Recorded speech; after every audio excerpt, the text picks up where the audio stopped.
What up, ninjas? Welcome to BJJAfter40 TV, episode 4. Man, we got the music going. Hope you guys are enjoying these episodes. We're gonna keep making them as long as you guys keep watching them. So do me a favor and comment below if you're liking these, because I love making them. It's a lot of fun for me too. So, episode 4. I was talking to a student recently, and they had done jiu-jitsu before, and they came to me interested in training at my school, and they said that they had got hurt at another school, and they were concerned about making sure that they didn't get hurt training again. And I said, well, tell me what happened. He said, well, I went to my first class and I'd never trained before, and we were doing judo takedowns, and I got thrown and I kind of landed funny. I was kind of a spaz, and I hurt my shoulder really bad, and I hurt my neck, and I wasn't able to continue training.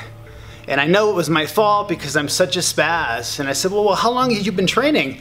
And he said, well, it was my like first or second class or something. And I said, so you didn't really know anything? And he said, well, no. And I said, then, well, you're really a spaz? And he said, well, what do you mean? And I said, well, think of it this way. Imagine you were gonna go take swimming lessons for the first time, and you'd never swam before.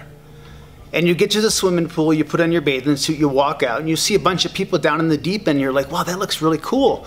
And so you get in the water, and you get in the deep end, and you realize it's really deep water, and you start flapping your arms and spazzing out, and someone comes in and saves you. Would you call yourself a spaz? Do you think everybody in the deep end would have been like, wow, who's this idiot, man? What a spaz. What's he doing down here in the deep end? Who let him in the deep end? Right? And so, doing judo takedowns, hard judo takedowns, your first class is kind of like being in the deep end. Or maybe doing footlocks your first class, is kind of being in the deep end. There's a risk there. And you're not aware of the risk yet as a beginner, because you've never done this before. And it's not your responsibility to wage the risk. That responsibility belongs to the teachers. It's kind of like at that pool again, it's the swim instructor versus the lifeguard. The lifeguard's job is to save you if you're drowning. The swim instructor's job is to teach you how to swim and let you go out on your own and get into the deep end eventually and swim. And so when you're a beginner, you don't really know how to swim yet. And so flailing around and being a spaz kind of goes with being a beginner, because you haven't acquired the skills yet, okay? It's just like swimming. At first, if you were just thrown in the water, yeah, you're gonna flop, you're gonna spaz, mostly because of fear. And that's a big component that plays into jiu-jitsu as a beginner. A lot of the spazzing out of a beginner can really be attributed to fight or flight. Okay? And so a lot of times when we're a beginner, we start to associate fear with grappling for the first time, and we're like, oh my God, I'm in a fight. Maybe you're like 30 years old or 40 years old, or maybe you're my age, close to 50, and you're just starting jiu-jitsu, and you haven't done anything that physical, and you definitely haven't done anything where you're wrestling against somebody who's resisting right away. And so there can be some fear sometimes because it feels like you're in a fight. And so there's this fight or flight that starts to take over, and this is something that is very difficult to control at first. The exaggerated movements, the shortness of breath, that's all part of fight or flight. And so how do you eliminate that? How do you move past that? How do you bridge yourself to that next level? Well, it's a couple things. First, you start to realize that it's not a fight that you're in.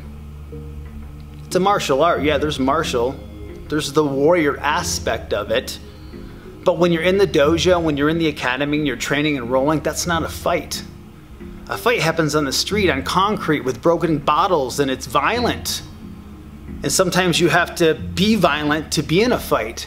In the academy, when you're training in a dojo on mats, that's not a fight, that's a game.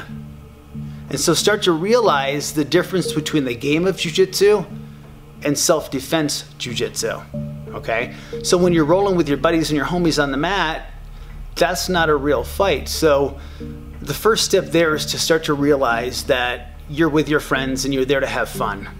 And so, you know, part of it's just like smiling. I tell the students at our school all the time, when you're rolling, it's okay to whistle while you work. And what I mean by that is it's okay to have fun, okay? And then when you start to have fun, that fear starts to go away and you realize you're there to learn.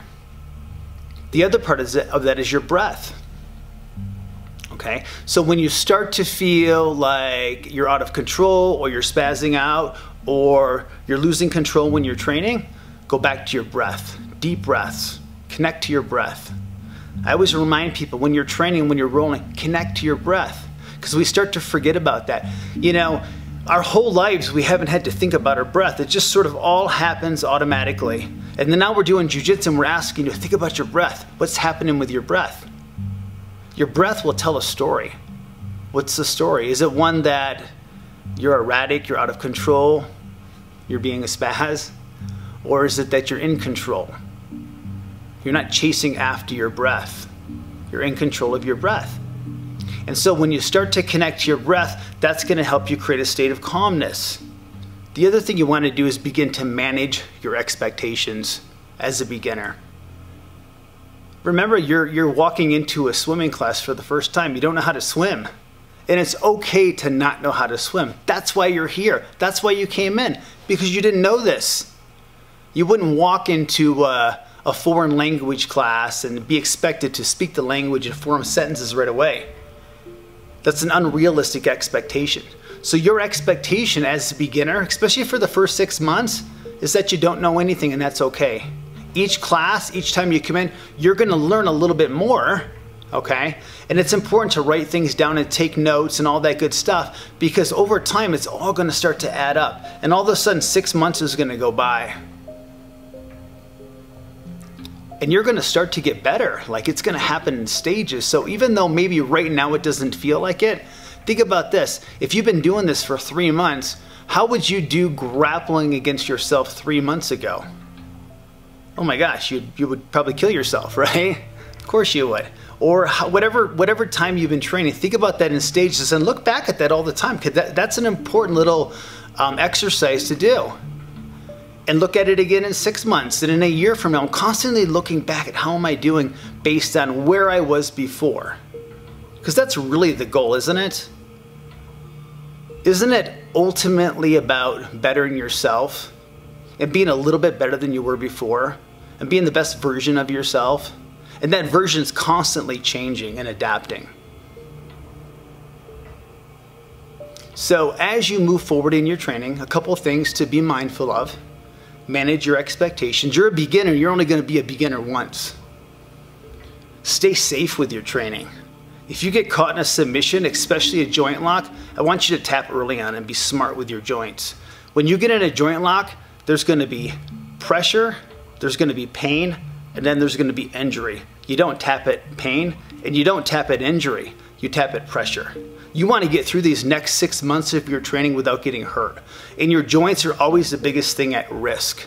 So when you're training, I want you to keep your hands close to your body. I want you to pretend that there's a tether that attaches your elbow to your chest. And when your elbow leaves that tether, you're exposing your arms. Okay? So I want you to start being really mindful of what your arms are doing when you're training. You're not reaching out. You're not breaking the tether. If you get caught in a submission, you tap early. That's just being smart right now. All of my joint problems that I ever had, injuries with my elbows over the years, that happened in my first 2 years of training.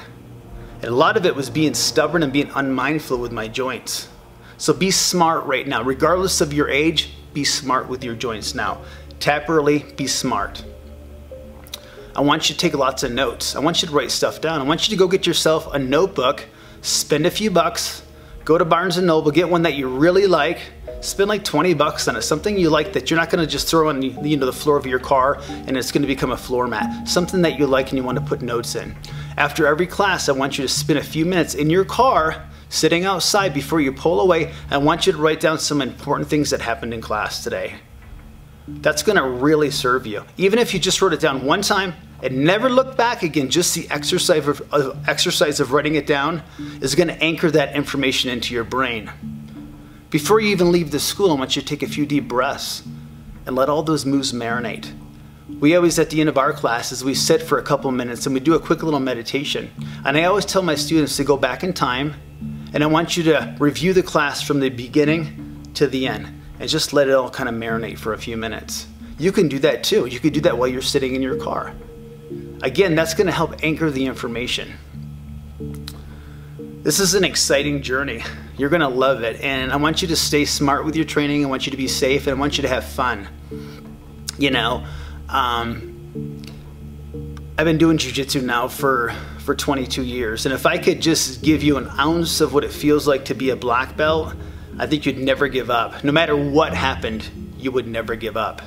And I want you to remember that the most important part of this equation is your belief in yourself, your belief in your own potential. That's where it truly starts. And then let the momentum of that move you forward. Stay in the mats, keep training hard, keep tuning in, comment below, tell all your friends. Happy training, ninjas. Os.